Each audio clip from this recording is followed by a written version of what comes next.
Web series story experiences dark desire. इस कहानी में डारियो के पिता ने पास्ट में खुदकुशी कर ली थी। उस सदमे से डारियो की माँ अभी भी नहीं उभर पाई।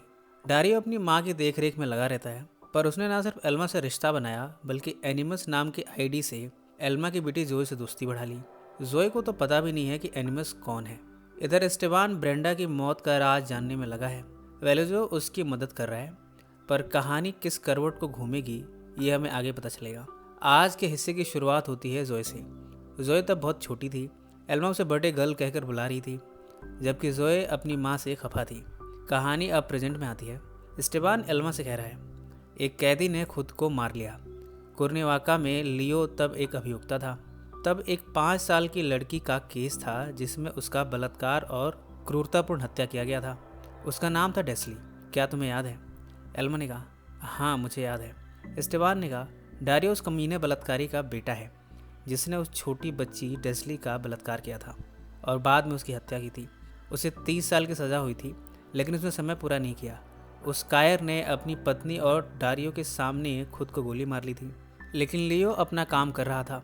वो डारियो जो उस समय 15 साल का था, वो अभी भी अपने पिता की मौत का दंश लिए बैठा है। वो लियो पर वार करने वाला है। एल्मा को यह सब जानकर हैरानी हुई है। उसने इस्तेबान से कहा, इस हालत में मैं क्या करूं? वो मेरा स्टूडेंट है। इस्तेबान ने कहा, तुम उसके साथ बाकी स्टूडेंट जैसा ही बर्ताव करो।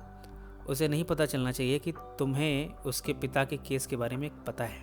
एल्मा ने पूछा, इस्तेबान तुम्हें क्या लगता है, क्या डारियो का पिता बेकसूर था? इस्तेबान ने कहा, एल्मा फाइल को ठीक से पढ़ो। तुम ये सब समझ जाओगे कि डारियो तुम्हारी ज़िंदगी में सिर्फ एक संयोग से नहीं आया। ये सब जानकर एल्मा यहाँ से चली गई है। वो इतने दिनों से कितनी बड़ी गलतफहमी में थी। डारियो उस पार्टी के दौरान उसे देखता रहा। ऐसे लुक दे रहा था जैसे वो उसे सच में चाहता हो, पर उसके इरादे कुछ और थे। जैसे ही वो पार्टी से बाहर निकली, वाइन लिए वो उसके समीप पहुंचा था, और इतने दिनों से उसने उसके साथ जो कुछ भी किया सिर्फ बदला लेने के लिए। और अब आगे उसके इरादे क्या हैं? इन्हीं सवालों के साथ एल्मा गाड़ी चलाते हुए जा रही है। इधर एस्टेबान से लियो मिला है। लियो ने कहा, मैं अदालत से थोड़े समय के लिए छुट्टी लेना चाहता हूँ। एस्टेबान ने उसकी इस बात पर गौर नहीं किया, बल्कि कहा, मैं डेस्ली के केस को देख रहा हूँ। मुझे पता है कि वो केस तुम्हारे लिए महत्वपूर्ण था। लियो ने कहा, मेरे लिए हर केस महत्वपूर्ण होता है। एक के बाद एक केस आते रहते हैं। मेरे पास अतीत के बारे में सोचने का समय नहीं है, खासकर तब जब उसमें कुर्नेवाका शामिल हो, जिसे मैंने कई सालों पहले छोड़ दिया था। पर तुम उसका जिक्र आज क्यों कर रहे हो? इस्तेबान ने कहा, क्योंकि उस समय अभियुक्ता तुम थे और मुझे तुम पर संदेह था। लियो ने कहा, जांच तो तुम ही ने की थी, तो इसमें संदेह कैसा? इस्तेबान ने कहा, मैं जांच पूरी नहीं कर पाया था। मेरे पैर में गोली लग गई थी। तब किसी और ने जांच की जिम्मेदारी ली थी। मैं इलाज के सिलसिले में छुट्टी पर था। मुझे अभी भी पता चला है कि एंटोनियो के खिलाफ केस में ब्रेंडा गवाह थी। उस केस में बहुत से गवाह थे, पर ब्रेंडा के साथ ये सब क्यों हुआ? लियो ने कहा, तुम पागल हो गए हो। उस केस में कितने लोगों ने गवाही दी होगी। अब तुम ब्रेंडा की मौत को उस केस से जोड़ने की कोशिश मत करो। तुम उस केस की जांच फिर से क्यों कर रहे हो? ये बात स्वीकार करो कि ब्रेंडा ने आत्महत्या की थी। अब मैं इस रेस्टोरेंट के बिल के पैसे दूंगा और मैं चला जाऊंगा। तुम घर जाओ और रेस्ट करो। ये सब कह के वो चला गया।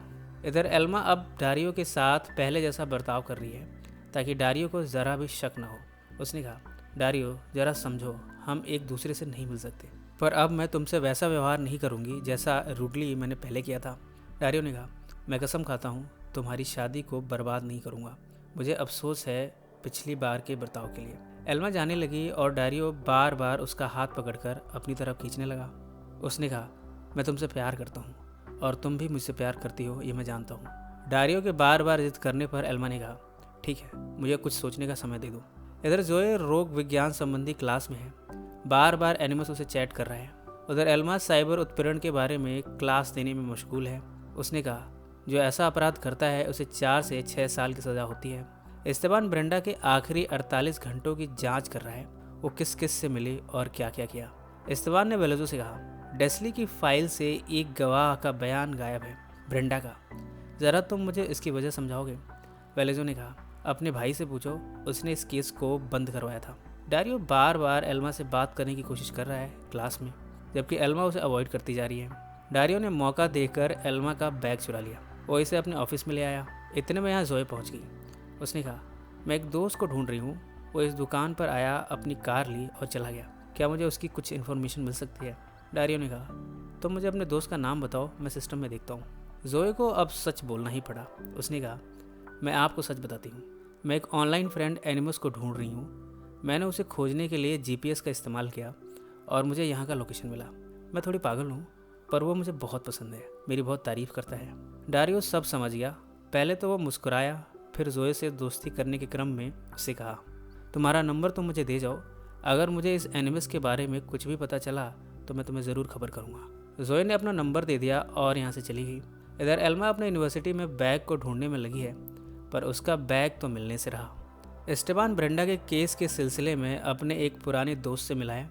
उस दोस्त ने कहा, हाँ, ये शख्स तुम्हारी जब गोली लगने की वजह से छुट्टियाँ चल रही थी तब आया तो था। वो तुम्हारी जगह लेना चाहता था, पर उसकी अनुभवहीनता और जांचकर्ता के तौर पर अक्षमता की वजह से उसे निकाला गया। एस्टेबान ने कहा, मुझे ये समझ नहीं आता कि डेस्ली के केस में ब्रेंडा का नाम गवाह के तौर पर गायब क्यों है। इस दोस्त का नाम गॉडफादर है। उसने कहा, अगर वो फाइल गायब है तो इसमें हम भला क्या कर सकते हैं। एस्टेबान ने कहा, उस फाइल तक सिर्फ आप पहुंच सकते थे, ये मैं जानता हूं। आपको ऊपर से आदेश मिला होगा उसे गुम करने के लिए। मुझे ये जानने की ज़रूरत नहीं कि वो आदेश किसने दिया होगा। मैं आपको ज़्यादा परेशान नहीं करना चाहता। मुझे तो बस इतना जानना है कि आखिर ब्रेंडा की फाइल में था क्या। गॉडफादर ने कहा, मुझे ये सब याद नहीं, पर मुझे एक महिला याद है। वो ऐसी महिला है जिसे आप कभी भूल नहीं सकते। उसने कहा था कि उसने उन सारे आदमियों में से एक को उस लड़की के साथ दिखा था। उसने उसे पहचाना भी। उसने ये भी कहा था कि उसकी दुकान ट्यूपांजो सड़क के पास है। तब मैं वहीं था। एस्टेबान ने कहा, मैंने सुना है कि वो दुकान मेक्सिको शहर में थी और अब वो उसके बेटे को विरासत में मिली है। गॉडफादर ने इस बात से इनकार करते हुए कहा, ऐसा बिल्कुल नहीं है। माँ बेटे तो उसकी आत्महत्या के बाद शहर छोड़कर चले गए थे। इधर डारियो लियो से मिलने पहुंचा है, लियो से दोस्ती बढ़ाने के क्रम में। एस्टेबान ने गॉडफादर से पूछा, मैं कुछ जानना चाहता हूँ गॉडफादर, आखिर आप एंटोनियो और उसके परिवार के बारे में क्या जानते हो। इधर एल्मा अपने साइकेट्रिस्ट से अपनी निजी ज़िंदगी शेयर करती रहती है। उसने कहा, मुझे शुरू में वो आकर्षक लगता था, पर मुझे क्या पता था कि वो इतनी सारी साजिश के साथ मेरे नज़दीक आया था। वो अब लियो से दोस्ती बढ़ाने के लिए जो हो सकता है सब करता है। पता नहीं उसके इरादे क्या है। मैं बेवकूफ़ थी जो उसे अपने करीब आने दिया। मैं इतनी पढ़ी लिखी हूँ, पीएचडी है मेरे पास लिंग संबंधी ज्ञान में, फिर भी बहक गई। मेरे से बड़ा बेवकूफ़ कौन होगा। उसकी साइकियाट्रिस्ट बार बार उसे समझाने की कोशिश कर रही है। इधर डारियो एल्मा के बैग को खोलने की कोशिश में सफल हो गया। कई कॉम्बिनेशंस के बाद उसने सफलता पा ही ली।